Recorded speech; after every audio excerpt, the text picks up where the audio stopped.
ये देखकर लियोजिन कहने लगता है, ये तो काफी बड़ी मूर्ख है। जब तुम अपने सोल पेट को वापस बुलाओगे तो तुम्हारे अंदर भी वो आग पहुंच जाएगी। काय ये देखकर सोचने लगता है, अगर तुम्हारे अंदर इस तरह का कॉमन सेंस नहीं है तो तुम्हें सोल पेट ट्रेनर बनने की कोई जरूरत नहीं है। तुम्हारी जैसे कचरे की कोई जरूरत नहीं है यहाँ पर। अब लियोजिन काय से कम्युनिकेट करने लगता है और कहता है, अगर तुम इस मैच को नहीं जीतोगे तो कोई भी तुम्हारे टीममेट नहीं बचेगा। ये बात सुनकर काय कहने लगता है, लॉर्ड लियोजिन अभी मैच खत्म नहीं हुआ, चिंता मत करिए, मैं नहीं हारने वाला। वो अपनी टीममेट से कहता है कि अपनी विंड स्पिरिट की पावर को और भी बढ़वा दो। अब विंड स्पिरिट के स्टॉर्म की वजह से मूनलाइट फॉक्स उड़ जाती है, जिसे देखकर लियोजिन खुश हो जाता है। टॉबी मॉय को उठने को कहता है। अब मॉय अपनी आंखें खोलता है, जहां वो देखता है कि शैडो मास्टर उसकी तरफ आगे बढ़ रहा होता है। अब टॉबी उससे बोलता है, अब केवल दो ही लोग बचे हैं, तुम्हें सबसे पहले विंड स्पिरिट को खत्म करना होगा। मॉय विंड स्पिरिट के ऊपर अटैक करने के लिए आने लगती है, जिसे आता देखकर विंड स्पिरिट का ओनर ऐसे बोलता है, मेरे विंड स्पिरिट को शैडो मॉन्स्टर की मदद से बचाओ। ये बात सुनकर काय कहने लगता है, तुम्हें ये बोलने की जरूरत नहीं है। मूनलाइट फॉक्स स्पिरिट मॉन्स्टर के ऊपर अटैक करने वाली होती है, तभी वहाँ पर शैडो मॉन्स्टर आ जाता है, जो अपने स्पाइक से उसके ऊपर अटैक कर देता है। मूनलाइट फॉक्स उसके इस अटैक से बचते हुए दूसरी तरफ पहुंच जाती है, जिसे देखकर टॉबी कहने लगता है, तुम्हें पहले विंड स्पिरिट के स्ट्राइक से बचना होगा।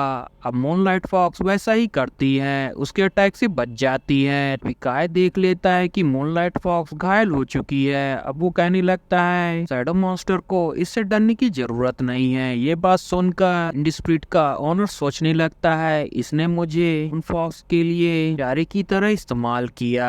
शैडो मॉन्स्टर मूनलाइट फॉक्स के ऊपर लगातार अटैक कर रहा होता है और मूनलाइट फॉक्स उसके अटैक से बच रही होती है, जिसे देखकर भाई अपनी टीममेट से बोलता है, अगर तुम्हें टीम से नहीं निकाला जाना है तो सीरियसली फाइट करो। मूनलाइट फॉक्स फिर से विंड स्पिरिट के ऊपर अटैक करता है। शैडो मास्टर बीच में आकर उसे बचा लेता है। गाय मूनलाइट फॉक्स को देखकर कहने लगता है, अब तुम्हारा अंत आ गया है। गाय ये माइंड सप्रेशन की पावर और भी बढ़ा देता है, जिसकी वजह से टॉबी को और भी ज्यादा परेशानी होती है। तभी वो देखता है कि आसमान से बादल हट चुके हैं, जिसे देखकर टॉबी तुरंत ही मॉय को मूनलाइट अटैक करने को कहता है। अब वो वैसा ही करती है और एक ही स्ट्राइक में उन दोनों ही स्प्रिट को खत्म कर देता है। मैच देख रहे लोग सभी लोग शॉक हो जाते हैं। अब टॉबी कहने लगता है, हमने कर दिखाया। सभी लोग इस मैच को देखकर कहने लगते हैं, ये मैच तो ब्लड बॉइलिंग था। कुछ तो मूनलाइट फॉक्स को अपना सोल पार्टनर बनाने के लिए सोच रहे होते हैं। थैंक यू ये देखकर कहने लगती है, टॉबी और मॉय ने कर दिखाया, इन्होंने कंपटीशन को जीत लिया है, लॉर्ड काओ कुछ नहीं कर सकता।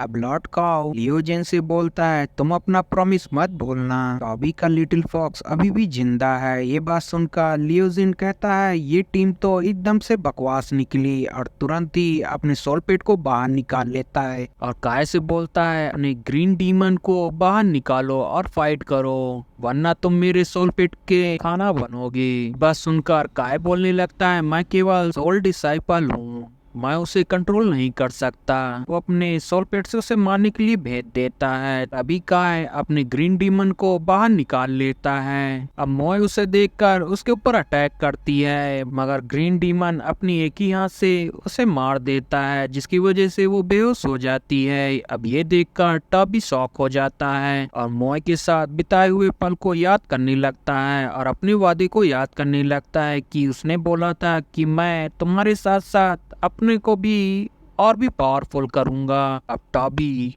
लॉर्ड काओ के मेंटल सप्रेशन को तोड़ देता है और अपने वाइट डीमन की पावर का इस्तेमाल करते हुए वहां लगे बैरियर को फ्रीज करके तोड़ देता है। तुरंत ही मूनलाइट फॉक्स को उठा लेता है। तभी ग्रीन डीमन उसे मारने के लिए आगे बढ़ने लगता है। तभी टॉबी और भी ज्यादा गुस्सा हो जाता है, जिससे काफी ज्यादा पावर रिलीज होती है, जिसकी वजह से वोल्पेट डरने लगते हैं। अब आइलैंड लॉर्ड ये देखकर शॉक हो जाता है और कहता है ये औरत तो व्हाइट डीमन आय का है, जिसकी वजह से ये सारे पेड़ डरने लगे हैं। टॉबी चार्म सोल की मदद से उस ग्रीन डीमन को मार देता है, जिसकी वजह से काय भी मारा जाता है। अब ये देखकर लॉर्ड काओई कहने लगता है इस बार तो तुम बच गए, मगर अगली बार तुम जरूर ही ओल्ड डीमन को अपनी पावर दे दोगे। ये बात सुनकर टॉबी और भी ज्यादा गुस्सा हो जाता है और कहता है मुझसे पहले तुम मरोगे, और अपनी पावर से उसे जलाने लगता है। काई अपनी पावर से उसको खत्म कर देता है और कहता है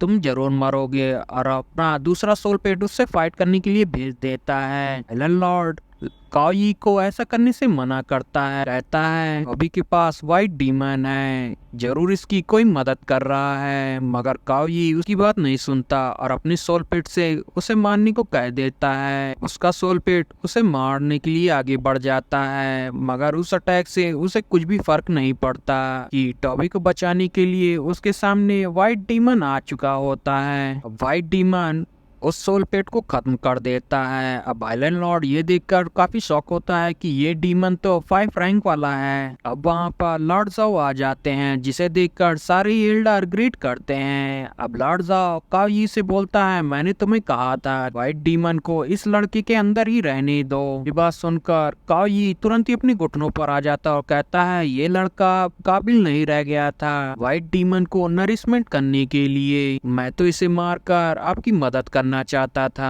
ये बात सुनकर एल्डर ज़ाओ बोलता है मैंने सारी चीजें देखा, कैसे तुमने मेंटल सप्रेशन का इस्तेमाल करके उसके सोल पेट को काफी बुरी तरीके से इंजर करवा दिया। ये बात जानकर काई अपनी जान की भीख मांगने लगता है। तभी लॉर्ड ज़ाओ अपने लोगों से कहता है इसे डेविल आइलैंड पर भेज दो। अब वो टॉबी के व्हाइट डीमन को अपने पास ले लेता है और नीचे उतरते हुए उससे बोलता है तुम्हारे अंदर जीने की काफी इच्छा है। गाइस चैनल को लाइक शेयर सब्सक्राइब जरूर करिएगा और इसे ज्यादा से ज्यादा शेयर करिएगा। Thanks for watching guys.